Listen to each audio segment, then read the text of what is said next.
This is the Horse Radio Network. This is episode 306 of the Stable Scoop Radio Show on the Horse Radio Network. Please support our sponsors as they make this show possible. Our sponsors this week are Kentucky Performance Products. You can find them at kppusa.com. And our listeners.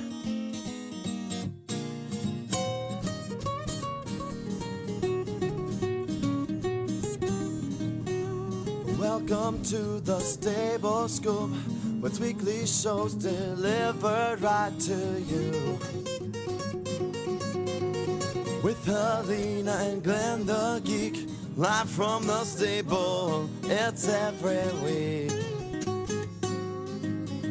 They bring you the news through hail or high water, while using their tails as their own fly swatters. So sit on down and laugh till you poop, 'cause it's time again for Stable Scoop.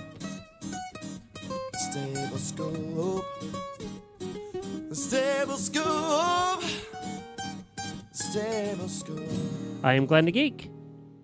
And I'm Helena B. And you're listening to the Stable Scoop Radio Show on the Horse Radio Network. Well, Helena, you're on the road today. I'm on the road. This is the first time I've ever done the show from the road. Oh, really? Yep. Oh, wow.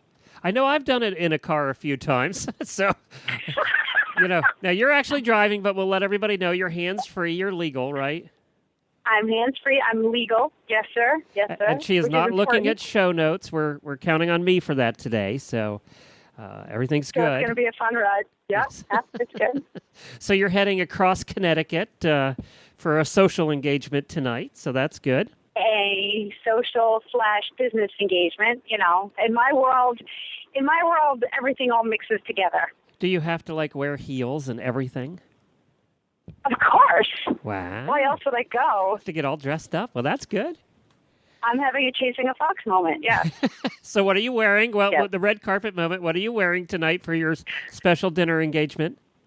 Well, here's the funny thing is I am such a last-minute Lucy that I packed 3 dresses.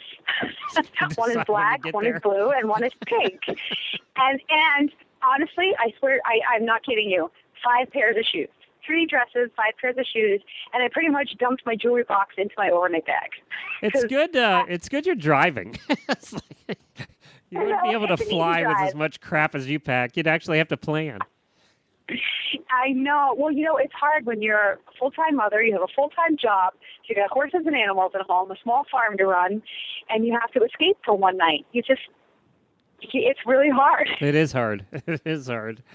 Well, good luck tonight. Have fun. And Thank you. I know I'll look for pictures of you all dolled up on Facebook.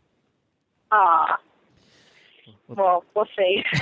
Hopefully, we'll see. You never know what's going to happen at these corporate events.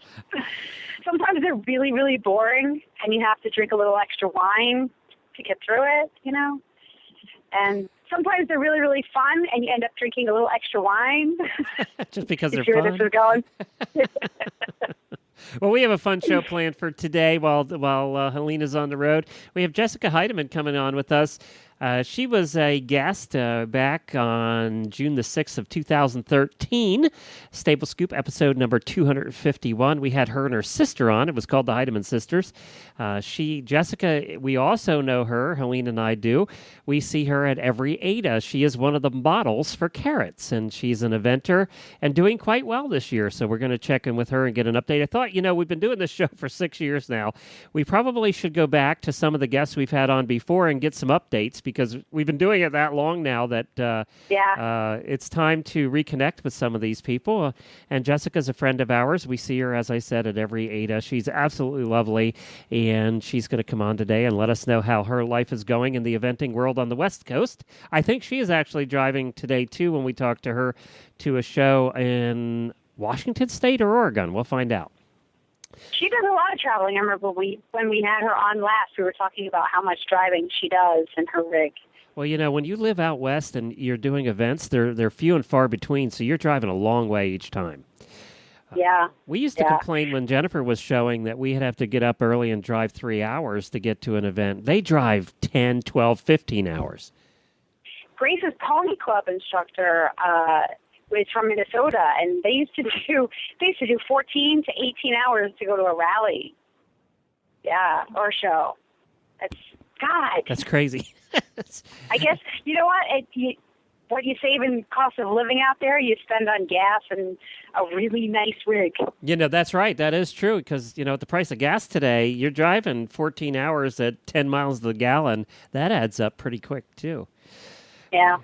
It all adds up. Well, we're going to have her on, and then you and I are going to have a fun little chat. Wendy sent this over to me from the driving radio show. She said, you guys have fun with this. It's a list of the 25 signs you spend too much time around horses. So Helene and I are going to chat about that a little bit. And then coming up later in the show, we have a Tack and Habit segment, and we're going to get Cindy Hughes on, who has some really cool gifts. She has a company called Horse Lady Gifts, and it's jewelry and things, but she makes everything herself by hand. So some really, really pretty stuff. And we're going to get her on and talk to her about Horse Lady Gifts. You're going to love that segment. You know what? I like jewelry. I know you do. I know you do. You're going to like this stuff. So she does beautiful work. So we're going to get her on. We love highlighting, people who are one-man shows who do the art themselves.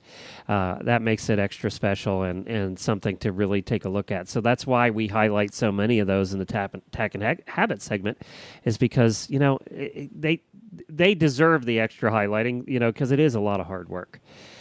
And you know what? Our nation is actually starting to become, I don't want to say inundated, but there are a lot more people who are starting their own businesses or going into work for themselves, because working for these corporate giants has proven to be very difficult. A lot of people got laid off, the economy tanked, all kinds of things happened, and a lot of people have gone into business for themselves.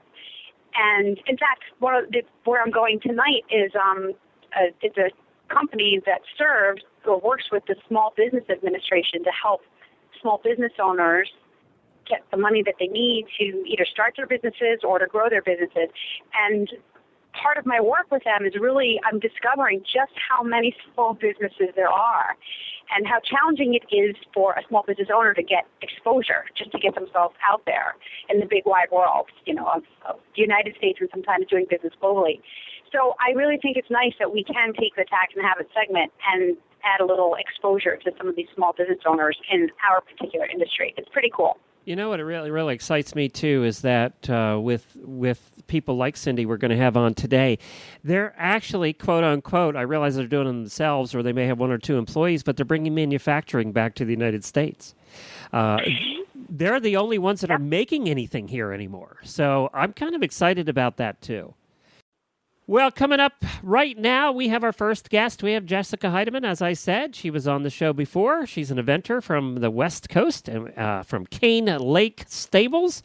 And we're going to get her on right now to chat a little bit about what's going on in her life and how the eventing world is what's going on out there on the West Coast. Well, hi, Jessica. Welcome back to the show. Hi, it's good to be back. Well, Jessica, now before we get on to talking about horses and eventing, I love following you on Facebook.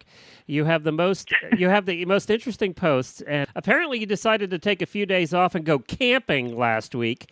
And all I saw were pictures of you wrapped up in this blue sleeping bag, looking like a Smurf. Did you have any fun at all, or were you just freezing miserable the entire time? No, we had a blast. That was a fun trip. It was a busy day. It was for summer solstice. So on that Friday, I went to work and worked all day, rode a bunch of horses, left the barn at about 5:30, 6 o'clock at night, and drove to the base of the mountain with a bunch of other friends. We got on the trail about 7 o'clock at night. Took about 3 hours to climb to the top of this mountain called Stewart Mountain. It's the local mountain. It's just under 3,000 feet. And there's no trail getting to the top of the mountain, so we were bushwhacking. It was fun. Got to the top of the mountain. It was great. You could see all the lakes all around. You could see the ocean, Bellingham Bay, and then you could see all the way down to Mount Rainier, which is probably 150 miles south of where we were. It was really incredible. And we got up into the clearing in time to see the sunset. And then we lit a fire and sat around and enjoyed each other's company and went to bed and set an alarm for 4:45 the next morning so that we could watch the summer solstice sunrise. Hence the photo of me still in my sleeping bag, just barely outside of my tent. That photo was probably taken at 5:05 in the morning. But of course, since it's summer, we had a horse show that day. So watched the sunrise, had a little bit of breakfast, and then packed everything up. So I was on the trail by 6:30 in the morning. Hiked back down. I was at the barn by 8:30, loaded up the horses, and headed to a horse show. Holy cow, God bless you. Now, is solstice something that you celebrate every year? Because, I mean, it's a really special day. It's pretty awesome. Do you typically do this? No, this is something that a girlfriend of mine was really excited about doing. She has made some changes in her life and bought a new house, and this new house just happens to be at the base of this mountain, and she sort of said, this is something that I would really like to do, and these are the people that I would really like to do it with, and so we said, okay, sounds great. You watch, Helena. We're going to see Jessica at Burning Man next year. Okay. I'm more with the climbing. We also climbed Mount Baker about 4 weeks ago. Wow, look at you go. So that was exciting. I'll tell you what. You're just an all-around girl. She's a model. She's an eventer. I mean, just an all-around girl. Well, tell us. Well, it sounds like there's no shortage of adventurous places to go out there. You know. No, the Pacific Northwest is really amazing. Yeah, I mean it just kind of calls to you. Yeah, for sure. Well, now we were talking about the fact that you guys a lot of times have to drive a little further to shows, and I know you're on the way to one now, and I've been following you're very happy with your eventing season so far. Tell us about it. Yeah, so I would say, one of the reasons that I'm so happy is that I am sitting on my homebred horse, and this is his 6-year-old year. He is actually turning 6 on Saturday. I kind of love his story. So in a nutshell, my horse French Twist, I took him to Rolex in 2004 and 2006 and did the World Cup in Sweden in 2005 with him. After Rolex 2006, I made the decision to retire him, and I needed my next upper level horse. And I had a mare that I was competing at the 2-star level who really was not loving dressage at all. And so rather than try and make her do the advanced level dressage, went ahead and gave her a different lifestyle choice and ended up breeding her with the goal of breeding my next top horse. So we bred her and bred her the year after Rolex. And in 2008, Corey was born. His show name is Encore because he's an encore to French Twist and even the 2-star mare as well. He was actually born on Cross Country Day of the horse show that we are headed to. Wow. I was a rider rep for this show, and I had to make the decision. We were packing the trailer on Thursday, and I'm looking at the mare, and I'm like, you are going to have this baby while I'm at this first show, aren't you? And so I finally made the call, told my poor students I'm not going, called the show, said, I'm sorry, I can't be the rider rep. I'm not going to be at the show. And yeah, he was born on Cross Country Day, which I took to be a sign. His first horse show, recognized show, was last year at Beginner Novice at this same show. And because this show used to run their Beginner Novice Cross Country on Friday, he ended up running cross country on his birthday last year. And now this year, because he's going training level, he gets to run cross country again on his birthday. So he had a clear cross country round on his birthday last year, and I'm hoping for the same this year. And what are you what level are you at this year with him? So he's running training level this year. Training? Okay. Cool. So that means if my calculations are correct, in 2 years we'll see you at Rolex again. He won't go up that fast. But I told him that Rolex in 2019 and the Olympics in 2020. That's my long-term goals for him. Yeah, that would be right. That would put awesome. him, that would put him about, what, 10 or 11, which is the right age for that. Yeah, exactly. Make sure he's ready for it. And then, the rest of the season's been going amazing. I have such a fantastic group of students this year. We just finished Aspen, where I had 8 horses and riders, and just everyone had a fantastic show. Everybody's really coming into their own and hitting that groove. And I feel like the rest of the season is just going to keep going really strong. Our season just started. So Aspen was our group's first recognized event in our area. And then we get to go through September. I was going to ask you that. How far? So you really only have, 4 months of good eventing time? Yeah, it's June through September, or mid-May through September. But in some ways it's nice. I was actually chatting with my student in the truck here that, spring, sort of the end of winter and spring, we do a lot of schooling shows and a handful of clinics. And then summer, we get a really focused set of recognized shows. And then in the fall, we get to kind of move down from those recognized shows and either do a few more schooling shows or kind of look at where we want to be next year. And then in the winter, we get to have really focused training times to figure out where we're going to move up from there. I've never been in this situation. Exactly. And I've never been in a situation where I've had access to shows more often, so I can't necessarily say that that wouldn't be better.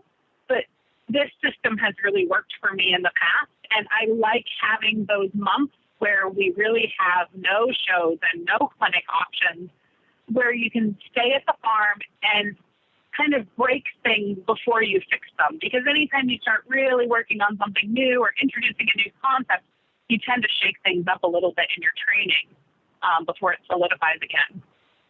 Well, Jessica, now the other place we see you all the time is at, I was mentioning to everybody, the place we see you all the time is at ADA. Are we going to see you at ADA again in August? Absolutely. I love doing the ADA trade show with Carrot. Carrot has been super supportive of me, and I've met so many amazing people and made fantastic contacts by getting to go to that trade show. It's fun to see the new products and see what's going on in the world of the horsey industry. And let's face it, every horse person would love to go to that particular trade show and wander around all day. Oh, I think it took me. I've been going to that trade show for, I want to say, the first year that I went was in 2006, and I think it took me 3 years of twice a year trade shows to finally feel like I had truly seen everything. It was a kid in the candy store. And that is true. I mean, it does take you that long. I mean, it takes all weekend really to get around there. If you're a buyer looking to buy, it does take all weekend. For sure. And you stop to talk to people. It's the next best thing to horse shows. It might even be better in terms of bringing the horse community together. I mean, it's definitely an industry trade show, but we don't really get to see each other or connect as a community. So the ADA show is great. So you can actually have conversations with people whose names you've seen and heard, and it's a really good place to connect. When you're at a horse show, you can do that too, but you're kind of focused on showing. So exactly. As a competitor, and before I ever went to the trade shows, I actually did not understand how the industry really does come together, how these people really do talk to each other. And there's just such a great camaraderie between all the businesses and, people bouncing ideas back and forth and working together. And it's really cool to see. It's something that, I have no experience in industry. And I just had no idea. It was very interesting. I think people don't realize, too, how important the sponsors are to the professional riders. Oh, absolutely. They're critical. Yeah, I mean, like you have that relationship with Carrots, and I'm sure some others, and those sponsorships, even if it's just product, it's money you don't have to spend on the product. It really is. Well, and it's wonderful. It really helps you keep you going. Yeah, it's wonderful having a relationship. I actually met Steuben, one of my sponsors, through the trade shows. And the trade shows, offer me an opportunity to get to keep up with them.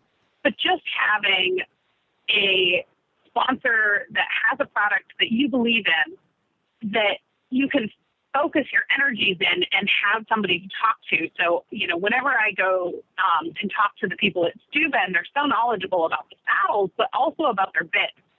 And I learn something every time I get to make that connection. And having a company that you get to be very focused in sort of how you're learning and what you're learning. Otherwise, you get overwhelmed by everything that's out there, all the different, brands of products that are out there, trying to figure out what's best for you, your program, and your horse. Well, now it's true.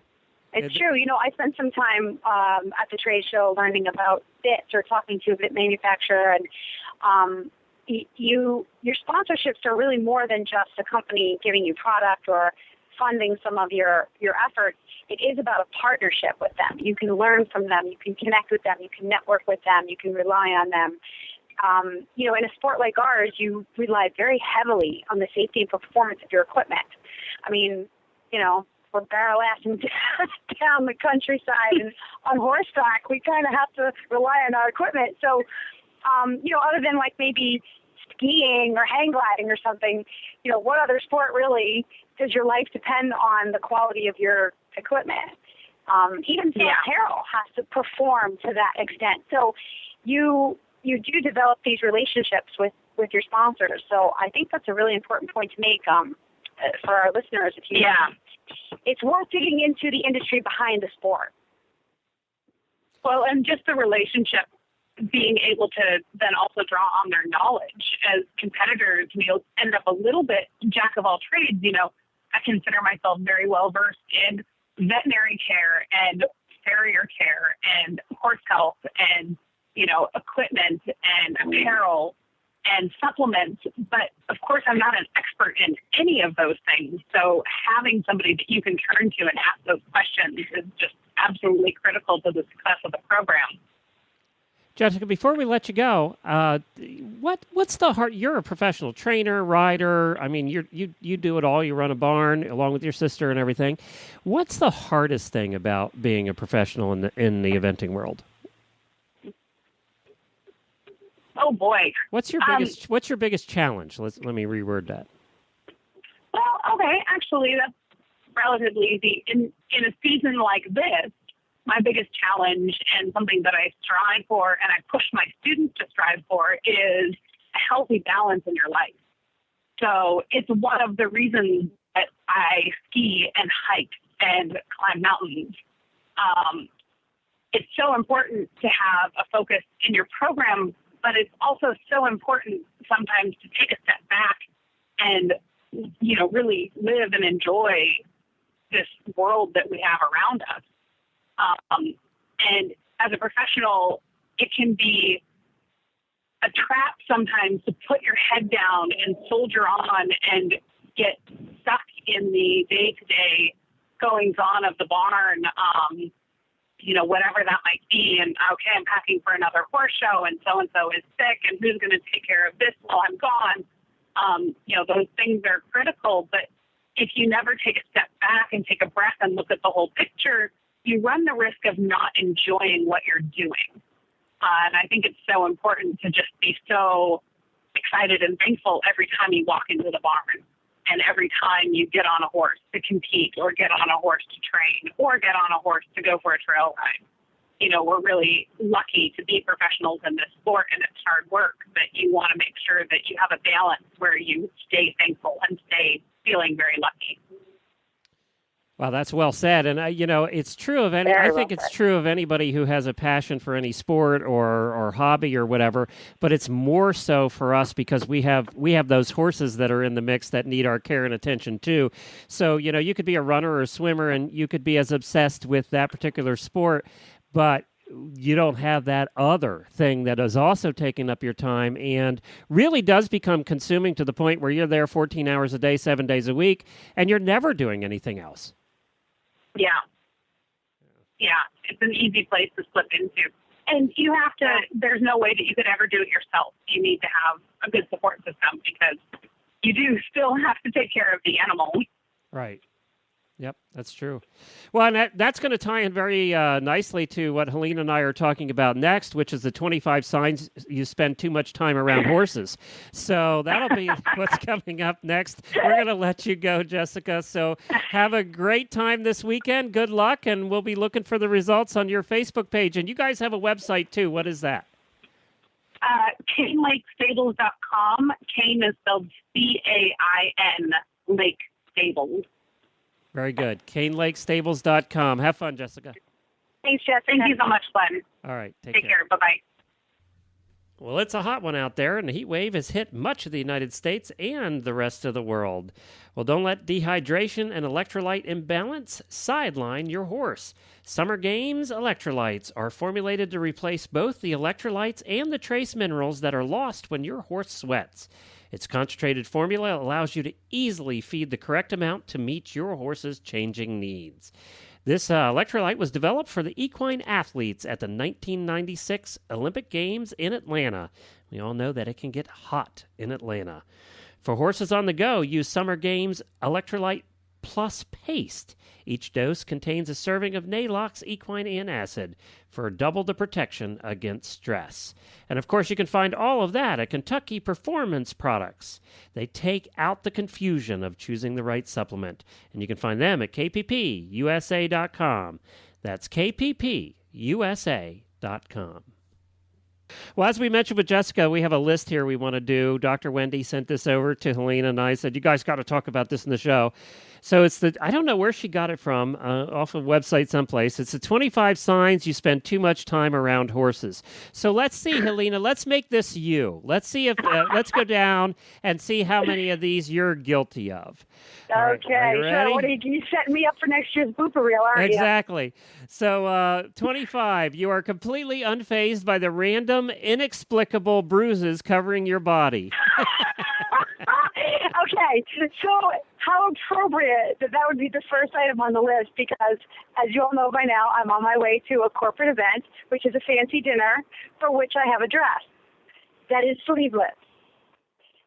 And this morning, what suddenly appeared on my left arm, as well as my right thigh, was a big, fat, purple, star-shaped bruise. Yes. One on the left arm and one on the right thigh. How'd you do that? See, that's the thing about it. We never know how we get these. I come in and Jennifer says, where'd you get that big bruise? And I have no idea. You know, I'll tell you, the ones on my thighs, I think I get them from the handles on the wheelbarrow. Yes. And you know what else, too? If the wheelbarrow, sometimes you hit a hole or something, and I have my shins are all banged up from hitting the wheelbarrow. When I hit a hole and it stops dead and I don't. We've all done that. Yeah. Yeah. Yeah, so all right, well, we're both guilty of 25. 24, if a horse has a slight limp or temperature or cut, you call the vet immediately. However, you could have broken a limb and still justify avoiding a trip to the doctor. That's so true. That one doesn't. We're all guilty of that. Yes, I would say I don't call the vet immediately anymore because now I have a first aid kit that's fairly well stocked, but I run right for it the minute I see a scrape. But boy, you break your foot, it's going to be 3 days till you go to the hospital. Oh, yeah. No, I'm fine. Just somebody give me a leg up. Yeah, exactly. Hay in your hair, just consider it a deconstructed hat. We always got hay everywhere. We've had that discussion before about the strange and unusual places we find hay. We've had that discussion before. You don't own a pair of jeans that isn't stained from dirt, horse snot, hoof oil, poultice, or other barn debris. Now, are you like me, where you go to the store and you say, okay, I've destroyed everything else. I'm going to buy a set of good clothes that or good shoes, especially sneakers and stuff like that I'm only going to use to go out. I'm not going to use it around the barn. And then invariably you're out, you forget about it. You go out to the barn with that set of clothes on, and then you go, oh, damn, I got my good clothes on, but I'm too lazy to go back in the house and change. I'll keep it clean today. And then you end up destroying it. I do it every time. I don't even shop at nice stores anymore. I just go to Old Navy. I spend $12 on my clothes, everything. You're Is that better $12? I'll take it. You're better than Jennifer, whose Goodwill is her friend. She Or Goodwill, but yes, yeah. Well, they have this really good Salvation Army store, but it's like 2 hours away, so I can't go there. So I go to Old Navy or Kmart because I just went to Old Navy with Grace, and I got 2 pairs of flip-flops. They were $3.95 a pair. Okay? These are my fancy shoes. Because we know we're going to destroy them. Because I break that big fat rule of not wearing open-toed shoes in the barn. I go and I feed dinner every night in my flip-flops. Isn't that awful? Wendy has corrupted you and Jennifer, because Jennifer's doing that now too, and that is so un-Pony Club approved. It's like... I know. Grace tells me all the time. She's like, Mom, that's not right. That's not safe. I'm like, shut up, kid. Don't do it, people. Don't do it. Don't do it. But just so, this is the disclaimer. I have one horse who I don't even have to go near him in order to feed him. So I could just stand in my grass and throw hay over there. I don't even have to give my horse hay. That's a whole nother show. He's fat. You use your horse brush on yourself if you have to go someplace quick and you're out in the barn. I mean, every horse girl's done that, right? No. But you haven't done that one? Because I can't use a brush on my hair. Oh, okay. But I do use my horse's show sheen all the time. In fact, I'm on the highway, and before I actually got on the highway, I was Google mapping tack stores because I have this event tonight, and I need a bottle of show sheen for my hair. I have to find a tack store between here and the country club so that I can buy show sheen for my hair. How about this one? Some people drool over cars and luxury yachts. You dream about that awesome 6-horse gooseneck trailer with the built-in bathroom. Yep, that's me. That's all of us, I think. We all look at those goosenecks and want one. The Western people seem to have the nicest damn trailers. Ugh, they seem. Yeah, they have to. We were talking about that. They have to drive the farthest. I know, that's true, and they have the nicest living quarters. Oh, they have the nicest trailers. Your best friends know that you are not to get married or throw important parties on the following days: Kentucky Derby, Preakness, Belmont, Breeders' Cup, or any other important horse show. And that is so true. Or coming up, the World Equestrian Games. Nothing will happen at the end of August. They understand that you won't attend their parties if they have them on those days. That is true. Or your horse is colicking, or he just needs a bath. Whatever it is involving your horse, you're not going to be there. You know what gets me out of stuff I don't want to do all the time? My horse has this really uncanny way of, you know what? I'm not going to say it because I'll jinx myself. I'm not going to say it. Never mind. Now, how many of you carry around in your wallet pictures of your horse and don't even have a current picture of your child? That's a true horse person who spends too much time around horses. Well, nobody carries pictures in their wallets anymore. It's their iPhone. That is true. That is true. You know, that probably we can throw that one out the window now. It's fun. But I would say the number of photographs that people have on their phones of their kids compared to their horses or videos. Look at my horse go. Look at my horse go. You watch every horse-related movie that comes out, but spend the entire movie complaining to friends about, oh, my God, he is leading that horse from the wrong side. That's not how it's done. we do that all the time. Yep. We do that all the time. 70% of your Facebook friends' horses profile, or your Facebook friends' profile pictures are of their horse or another animal. 90%. Yeah, exactly. Of my Facebook friends. You know, it's funny because we have all these people that follow us on Facebook for our shows and stuff.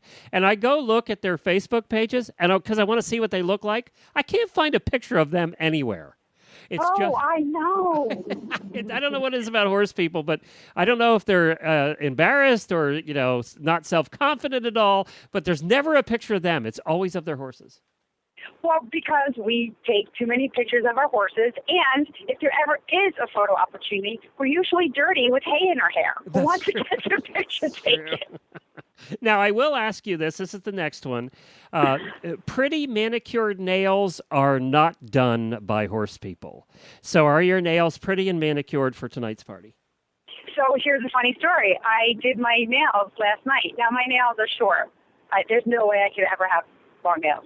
So they're short, but they're neat. And then I did my barn this morning, and I had to do my nails again. See? So I buy a lot of nail polish because I keep trying. Here's a good one. You will actively avoid doing laundry to the point that you're wearing your bathing suit under your clothes, but every barn chore is done daily with a smile on your face.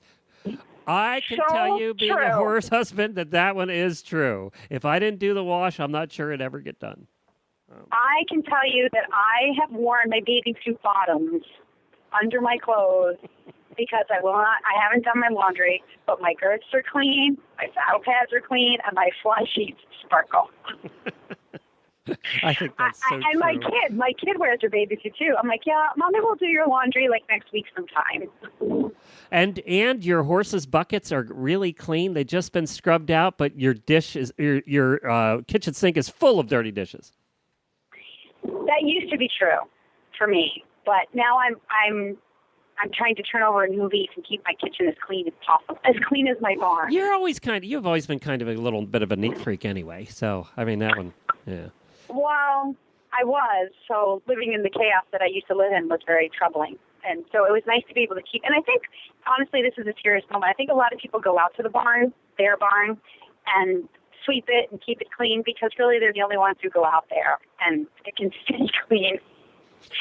When you live at home and you have kids and husbands and all that stuff, it's hard to keep things clean when you're not the only one there. How about this one? And this is going to happen to you tonight. If you meet another horse crazy person at a party, that is your new best friend for the night, and you're not talking to anyone else. And that is so true. Yeah. Is so true. Wait, and I'll help you. How about when you're in the hospital and you're in labor and you're about to give birth to your first child, and the anesthesiologist comes in and she's a Morgan person. Oh, let's talk. Come over here with that needle, Morgan lady. Come over here with that needle because there's a kid coming. That's funny. I said to her, okay, so give me the skinny. Give me the real scoop. Does having a baby hurt worse than getting dumped off your horse? And she was like, oh, yeah. A lot of confidence there. So we talked. We gathered, literally, we chatted through almost my entire labor. How about this? You know your horse crazy when you're the worst smelling person at the grocery store. That's so true. That is so I don't know. true. Do you ever go to the grocery store and worry about smelling bad? No, but you are the worst smelling person there. No doubt about it. You've just cleaned the barn and you go to the grocery store. You're the worst person. You're the worst one there. I know. I do. And you love your life and would trade places with anyone in the world. And that is true of most horse people, too. Not in a million years. That's right. I am grateful for every dirty, smelly, hay-filled second I have. Guess what I have to do next? I have to go clean the paddocks. So with my flex and fork. So that's what my next chore is. So I'm going to be getting all smelly next. Well, we are going to head off now to our Tack and Habit segment.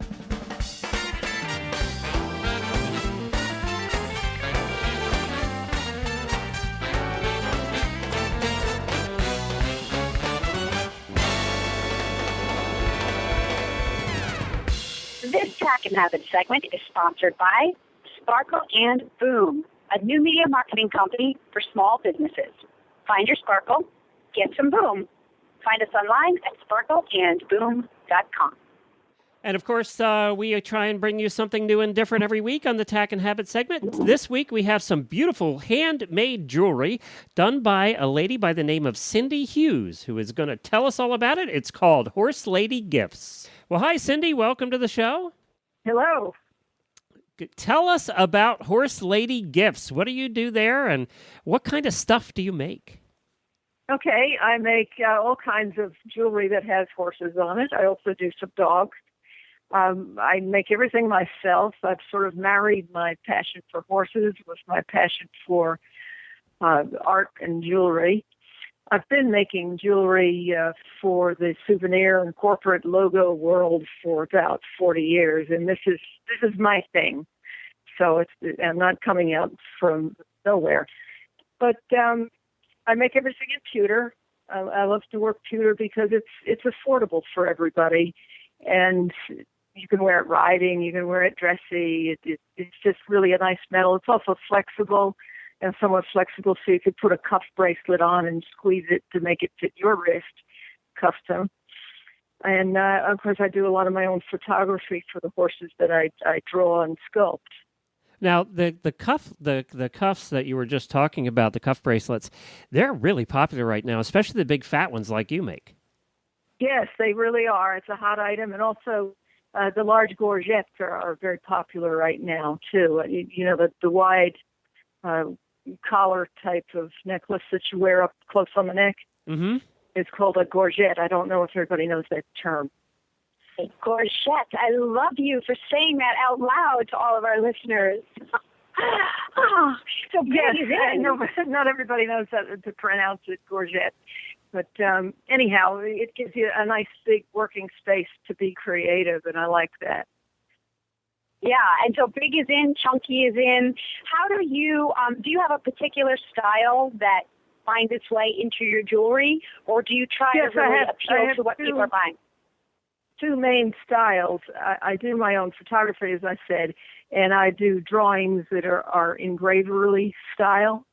They look like old engravings, and some of those I set into my sculptural or flat engraved two-level type of jewelry. So you can get a broad range of more detailed things. And then also I sculpt a lot of my jewelry out of clay first, and then make a mold of it and pour it in the tin and form it. You know, Give me an example. Wait, what would you sculpt first? What kind of piece of jewelry would you do? Well, I have to start with a blank for, say, a cuff bracelet, which would be a shape. And then I would lay out my drawing, just a simple line drawing like a map of what I'm going to sculpt. And I have information, photographs in front of me to sculpt from. And I sculpt by hand. I use little dental tools to hand sculpt the clay. And when I get it cast in metal, I'll go back in and do some more work on it with drill type, like a Fordham drill, or you might call it a Dremel drill type of work to do a little more finer detail on the hard metal. And then polish it up, mold it again before I cast the finished product. Helena, this is really truly handcrafted pieces. And when you see it... yeah, absolutely handcrafted. Yeah, and when you see it, it's very intricate. And the other thing about it is when I looked at this jewelry at the first place, I normally, and I've been to a lot of trade shows, we were just talking about that with our last guest, actually, where Helene and I have been to a lot of trade shows together where if we would see this stuff, you would picture it being $150 to $200 a piece. And well, thank you. It isn't, Helena. This stuff is all around $30. I mean, the ones I'm looking at here, there are some that go up to $72. Some of the more intricate, but most of what I'm seeing is around $30. Right. Well, the 72, those are sets, like the coaster sets, where I say I put a drawing in where I coat the drawing and then set it into the pewter casting for, say, a set of wine coasters. And I think that's what you're probably seeing at $74. Yeah, but everything else is very, very affordable. Right, and I do some wholesale business as well, quite a bit of wholesale. As I say, I came from the more corporate logo type and souvenir business. But I've been riding horses since I was a kid. I've been drawing horses since I was a kid, and it's just been a natural marriage.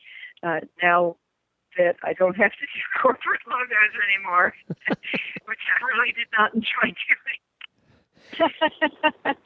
Yeah, it is neat stuff. There's anything from Arabs to quarter horses to driving horses to Mustangs. I mean, you cover it all.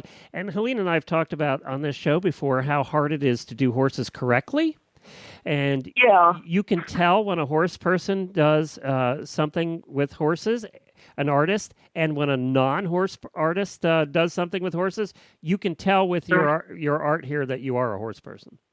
Oh, yes, thank you. Yes, you can, and I can tell other people that are doing jewelry that aren't. But I try to, as you say, the breeds, I try to cover most of the breeds that are distinct enough to reduce down that small, whereas, say, the thoroughbreds, which is my favorite breed, and the warm bloods, it's more, I use them more on the sports that they participate in because you can't, like an Arabian face, nobody can mistake a dish face for an Arabian. And the Frisian is easy to do because he's so distinct, too, as a breed. So I know some people ask for other breeds of me, but they're not, it's easier to describe them by their sport rather than by their feature when you come down to, say, an inch in size. And Helena, she does have some hunting ones here as well. I can't wait to log on and soak that up. I do have fox hunting. I have all of the Western rider sports. Dressage. I've even got birds and dogs and other things as well that are sort of around the horsey country life. Well, we're going to post links to it in our show notes. It's Horse Lady Gifts, and if you and you're also on Facebook, correct?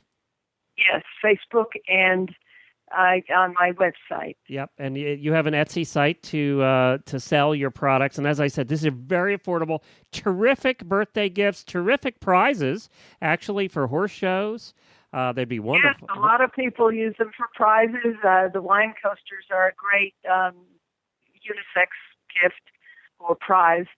Yeah, these are great stuff. Check them out on our Facebook page at stablescoop.com, or just head over to Facebook and search for Horse Lady Gifts, and you'll find her Facebook page as well. Thank you, Cindy. Great work. Thank you. Well, that's it. Helena's getting to her location, and we have to wrap up the show for this week. I wanted to remind everybody to get the app. You can listen while you're in your car like Helena. You could listen to all of our shows just by downloading the free app. It's at iOS or Android, and just search for Horse Radio Network. I also want to thank all of our listeners and all of our auditors who pay a couple dollars a month to help support the show. I wanted to thank you all, and I haven't even told Helena this yet. In the month of May, 5 of the shows broke records for listeners and downloads, including Stable Scoop. So we were actually up 20% in the month of May, and I think that directly results from the app really getting out there and getting popular. Awesome. Yeah, so thank you to all our listeners. Yay! Thank you so much for listening from all around the world. We have now had 32 different countries download our app, so take a listen to that. If you would like to become an auditor or find out more about that for as little as $1 a month, head on over to stablescoop.com, and right in the middle of the page is a great big banner there. You can find Helena at sparkleandboom.com. or Chasing a Fox on Facebook. Just search for Chasing a Fox. That's it for this week, everybody. Have fun tonight at the party, Helena. Thank you. I'll be back next week with a full report. Until then, happy scooping.